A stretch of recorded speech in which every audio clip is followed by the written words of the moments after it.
قطع رحمی کا وبال۔ وہ فرماتے ہیں کہ مکہ مکرمہ میں ایک نیک شخص امانت دار خراسان کے رہنے والے تھے۔ لوگ ان کے پاس اپنی امانتیں رکھوایا کرتے تھے۔ ایک شخص ان کے پاس 10,000 اشرفی امانت رکھوا کر اپنی کسی ضرورت سے سفر میں چلا گیا۔ جب وہ سفر سے واپس آیا تو ان خراسانی کا انتقال ہو چکا تھا۔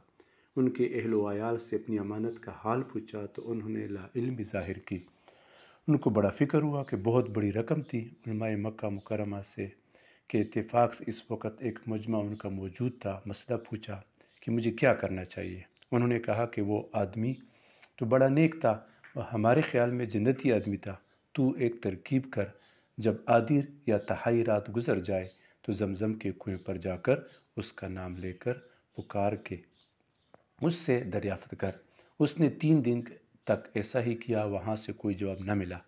اس نے پھر جا کر ان علماء سے تذکرہ کیا۔ انہوں نے اِنَّ لِلَّهِ پڑھا اور کہا کہ ہمیں تو یہ ڈر ہو گیا کہ وہ شاید جنتی نہ ہو، تو فلاں جگہ جا، وہاں ایک وادی ہے جس کا نام برہوت ہے، اس میں ایک کنواں ہے، اس کنویں پر آواز دے۔ اس نے ایسا ہی کیا، وہاں سے پہلی ہی آواز میں جواب ملا کہ تیرا مال ویسا ہی محفوظ رکھا ہے، مجھے اپنی اولاد پر اطمینان نہ ہوا، اس لیے میں نے فلاں جگہ مکان کے اندر اس کو گاڑ دیا ہے، میرے لڑکے سے کہہ کہ تجھے اس جگہ پہنچا دے، وہاں سے زمین کھود کر اس کو نکال لے۔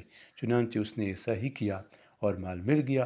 اس شخص نے وہاں بہت تعجب سے اس سے یہ بھی دریافت کیا کہ تو بہت نیک آدمی تھا، تو یہاں کیوں کر پہنچا؟ کنویں سے آواز آئی کہ خراسان میں میرے کچھ رشتہ دار تھے جن سے میں نے کتنا تعلق کر رکھا تھا، اسی حال میں میری موت آ گئی، اس کی گرفت میں یہاں پکڑا ہوا ہوں۔